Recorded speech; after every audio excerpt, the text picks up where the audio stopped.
Hi Adam. welcome to another Future of TV Advertising conference. Thank you. So last year, you announced right before the conference that you were launching a programmatic impression-by-impression marketplace. Yep. A year on, can you share with us what has worked well so far?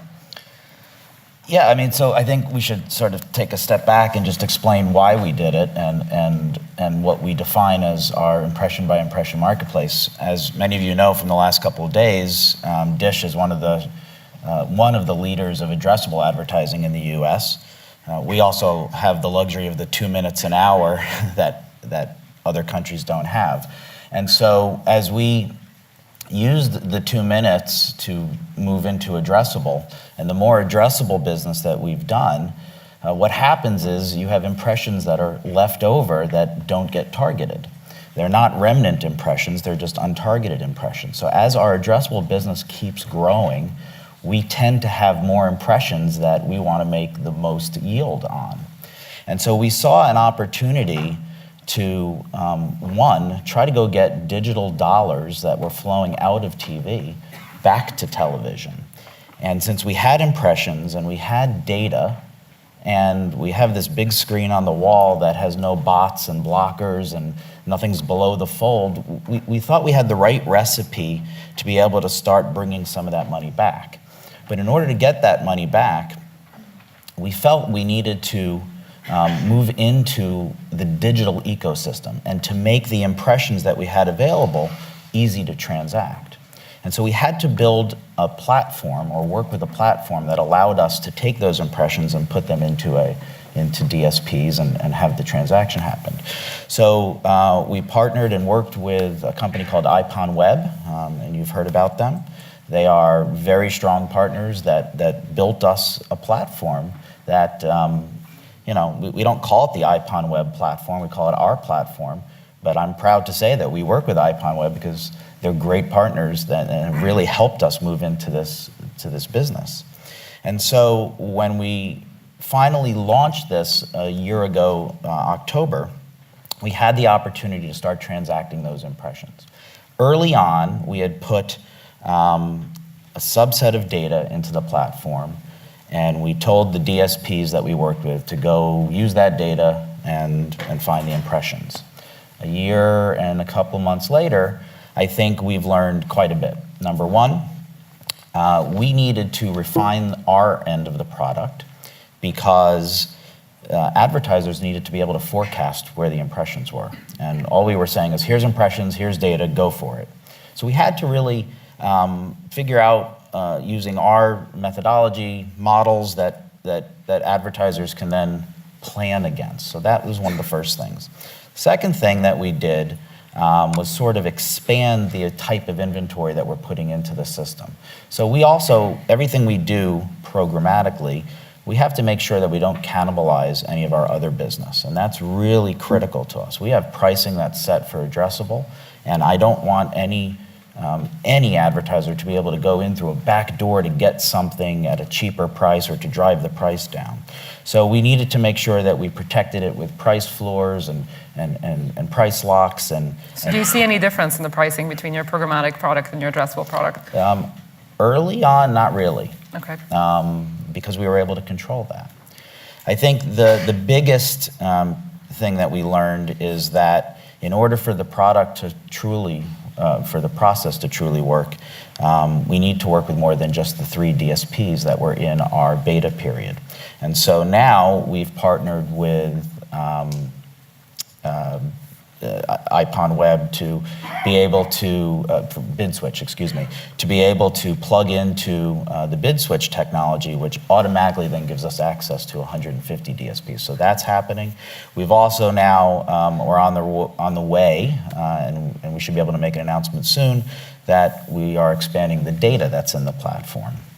And so that custom data can be used and other third-party data sets can be used, first-party data sets. And again, the whole idea is to ease the use for brands and for agencies and for us to get the highest yield. So your programmatic TV offering is still mostly an offshoot from the addressable product that you have. Yeah, and I've heard it a couple times in the last couple days, and I've said it a lot in the States. Addressable is a product. It's a product, just like linear television's a product, just like digital video's a product. Programmatic's a process. It's a way of doing things. And so for us, what we want to do is we want to ease the use of data-infused television. And so we couldn't do that unless we had a data-infused product, and that's what addressable is. And so for us, step one was to go get digital money back into television. Check, that's working. Great. Step two is for us to be able to now be able to transact all of our addressable business, if our clients want it, in this automated platform. And then step three is, why not transact all of my inventory in this platform, linear or addressable? You know, I would say one of the fears that I saw from my own sales team was, oh my gosh, we're gonna go automated, we're gonna do things, and I'm not gonna have jobs. That's not what the end goal is. The end goal is to make it easier. In a data-infused world, with data sets that are so complex, we have to make it easier, and automation is a way to make it easier. I think that makes sense. So maybe can you share with us any kind of figures, any growth figures, like how much of your inventory is traded through addressable, how much is traded through programmatic? Yeah, so programmatic is still small because it's growing. Addressable, I can tell you our addressable business since launching in 2012 has grown about 150 to 160% year over year, with the exception of 2014, which was 680% growth. That was a good year. But we're back to about 150 to 180%. And that's because in the US, the brands that we talk to and the agencies that we work with are seeing the value of what Erwin talked about yesterday, is getting down to that middle and bottom of the funnel. Addressable really can help drive purchases and drive decisions and drive activity and activation. And so we're gonna keep pushing addressable. And we're gonna, I would say of the 2 minutes an hour, I think the percentage of that inventory continues to grow year over year. And in this year, when it was a political year, more inventory was used for addressable. So it's definitely a growth engine for us. And now the next step to continue to grow it is to continue to automate it. But if programmatic is a process, and Yes. so far it's only worked for addressable, Yeah. can that process not be used to optimize the allocation of the linear buys? It absolutely can. But we look at being able to crawl, walk, run. And people question us all the time. It's like, why are you only at this stage? Because it's friggin' hard to do this. And I'd rather do it right, step by step. We will get to being able to use the process for all of our inventory at some point, but I want to make sure it's working now. Because also, when you think about programmatic and what it's done in the digital ecosystem, the timing of digital buys and digital products is just, it's real time. Nothing in television is real time. It's just not. I mean, for us as a satellite operator, real time is putting a tape into a system, getting it up to a satellite dish, beaming it down to that's not real time. So we had to alter a lot of the perceptions of what automating television is, which is why I don't like using the word programmatic, right? Because there's definitions in people's heads of what programmatic is. All I want to do is automate the increasingly complex nature of television buying. So you mentioned data, and obviously data for a satellite provider extremely important. It's Yep. part of your main business. In the product that you launched last year, you started off with 82 audience segments. Did you find that was too many, too few? And what has happened since then? Too few. Too few. So when we first launched addressable in 2012, we had about 50 segments that weren't in our country's Nielsen's age and sex demos. And advertisers got excited. Ooh, I can target households with kids or college education or a certain income. And Nielsen couldn't do that. And then very quickly it was like, yeah, but I want to find left-handed nurses. I'm like, all right, so we need some data set for that. What kind of product were you selling to the left-handed nurses? I don't know. Okay. Yeah, I don't know.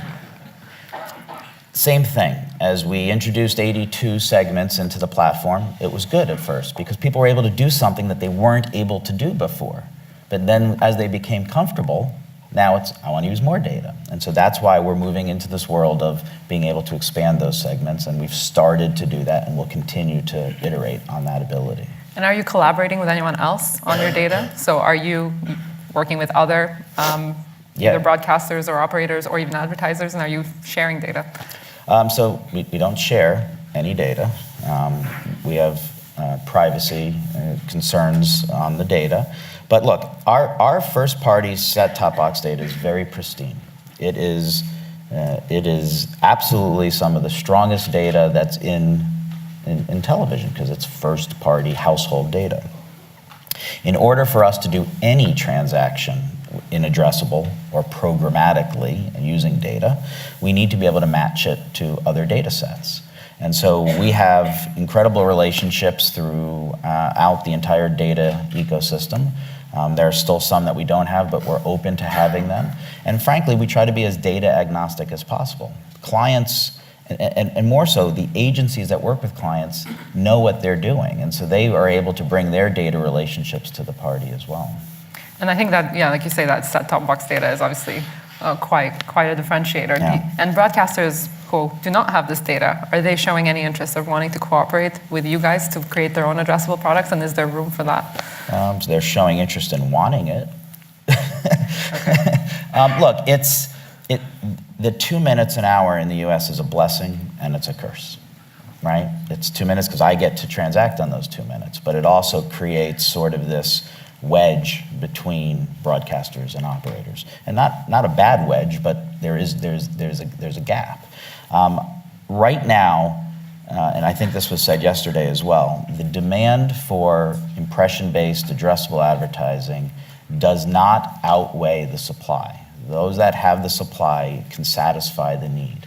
But as the product of addressable continues to grow, and then you start to programmatically purchase that and other inventory, we're going to need to grow the inventory. And that's where I think the broadcasters come into play. So there's conversations that are absolutely happening, but there are other things that have to take place, like the relationships and the negotiations between the operators and the broadcasts before that can happen. So the challenge is still structural, internal structure of some of these legacy companies. Yeah, but yeah. I think we're making progress, and we have to continue to make progress. It will do the industry no good if it does not grow beyond where it is. And do you see any demand-side buyers who are now demanding these types of products, so addressable and programmatic TV products, who will say, we won't buy unless you offer us this type of buying system? No. No, it's still mostly direct buys and then supplemented with, okay. Yeah, so our programmatic platform right now with the DSPs that are in place are set up as a real-time bidding scenario. Okay. Real-time bidding, not real-time execution, for the reasons I said. But we've built the platform to handle multiple monetization strategies. So as we go beyond bringing the digital money in and expanding it to addressable, our goal is to be able to set private marketplaces with agencies and still do the negotiation buyer to seller. You have to build a rate card, you have to build prices, you have to talk about the terms of the deal. But then the mundane tasks that always happen between buyer and seller can be automated. So will all your sales eventually be programmatic then? Probably not all. Okay. But will all of my inventory be capable of being automatically transacted? Capable, sure. But everything we do, we have to do for our brands and our clients. And there are a number of clients that still want white glove service and want to be able to pick up the phone and talk to someone. I'm a sales guy. I don't ever not want to talk to someone, right? If the phone rings, you answer it. So for us, we want to be able to put the tools in place that give the agencies and the brands the ability to do what they want to do. But we also have the right team in place to help them through this world of complex data. Sure. I'm going to open up the panel for the Fireside Chat to audience questions, so please start thinking of questions. I'm just going to ask one more of my own. What about the online companies? We talked about maybe collaboration with the broadcasters, maybe there's a wedge, but there's some interest. What about the Googles and the Facebooks who are trying to get into this space? What's Google? Good question. Look, I think I have the same concerns that everybody else does about the threat of other platforms.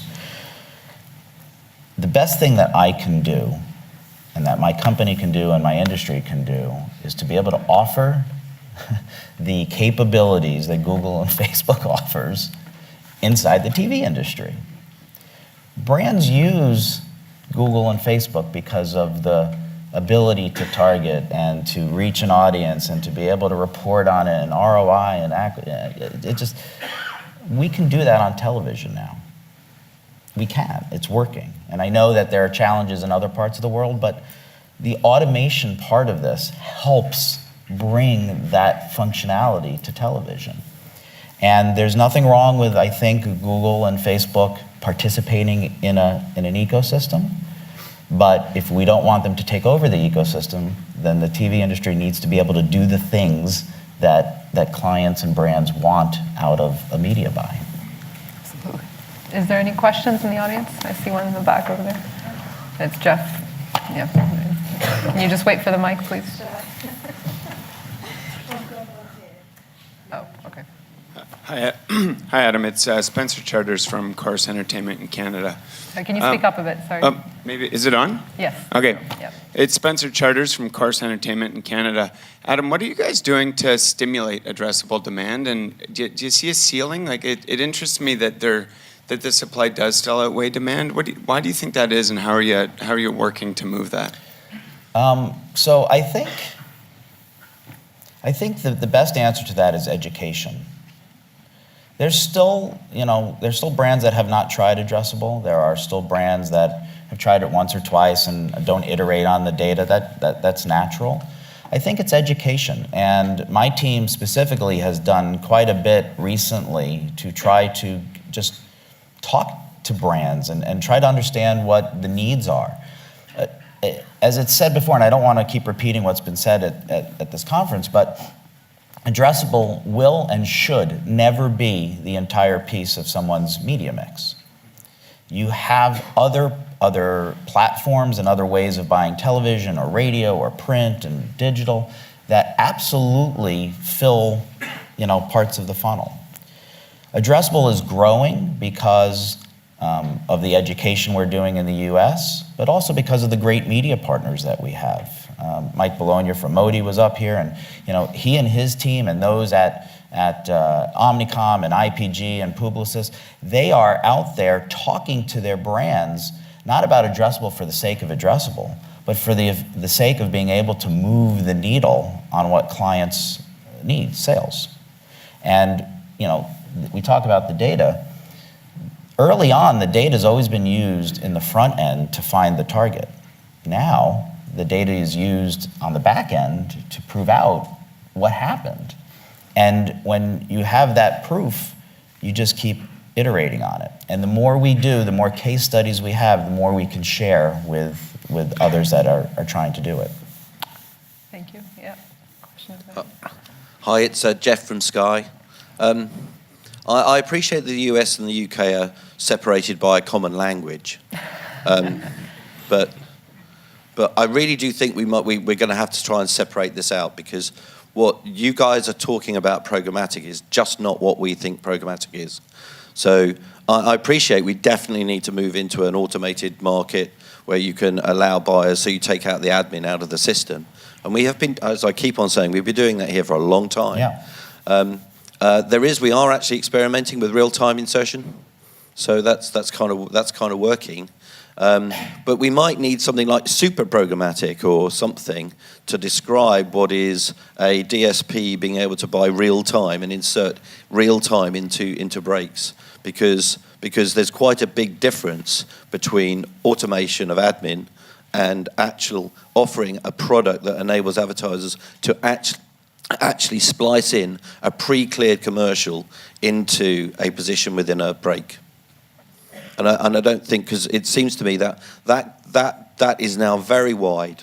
Because what you're talking about, Adam, is fantastic. I mean, it saves tons of money, and it makes life very much easier for everybody.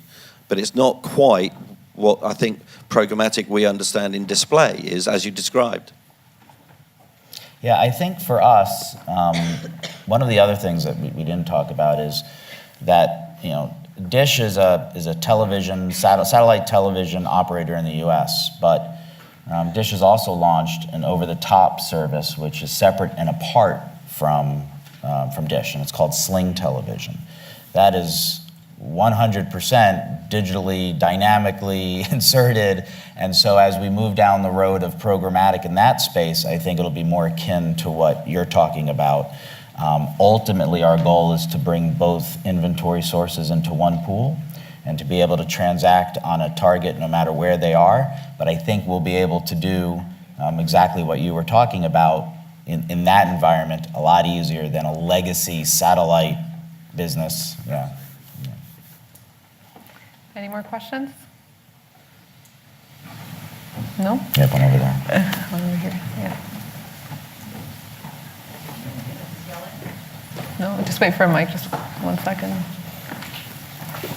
Is the mic coming down? There we go. Hi, can you hear me? Yep. My question's about the Google and Facebook thing. If you're talking about Google and Facebook entering the ecosystem, are your concerns, or your response sounded more like digital being more involved in the ecosystem, but not so much Facebook and Google entering the TV ecosystem where there are DSPs. Well, I guess Facebook no longer has ambitions for a DSP, but Google does have a DSP, so if they start being one of the DSPs that are buying in the television space, they start getting into TV measurement, and that kind of ambitions, is that seeming as a threat, or is that just part of the ecosystem that you'd be willing to work with? Because there are plenty of DSPs that are seeming to be part of the partnership with you, but Google might be seeming as not. Yeah, so I think the power of owning the 2 minutes gives me the power of control.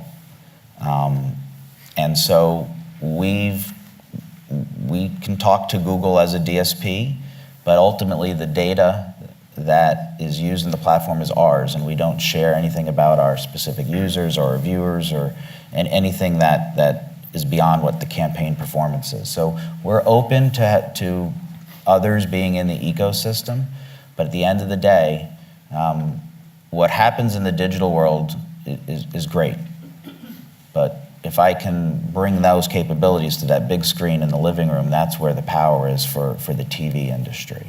But I look at Google and Facebook as just being part of the ecosystem, and I'm not threatened by everything they're doing, but I have my eye on them, and I want to be able to combat what they're doing with being able to do it myself on that big screen. Brilliant. I think we have to end, but if you could just give, we don't have the 2 minutes here in Europe, which is what I think we're alluding to. If you give advice to the audience here about what they can do or what they should be doing in programmatic to get into programmatic. And I think Jeff made a good point, is that what happens here is different than what happens 4,000 miles that way. But the best advice I can give for any country with any ability to sell television is to try and to experiment. We failed many times, but we fail fast, and we learn from it, and we grow. And if you don't try something, you'll never know what happens. The other advice is, if you sit still, someone else is going to figure it out. And it may be called Google, and it may be called Facebook, but if we sit still as an industry, we're going to be in big trouble. So we try, and you play, and don't be afraid. I mean, I know that the inventory here is 100% sold in a lot of places. But it doesn't mean that the inventory can't be 100% sold and then have something on top of it. So, Brilliant. Please join me in thanking Adam Gaynor from Dish.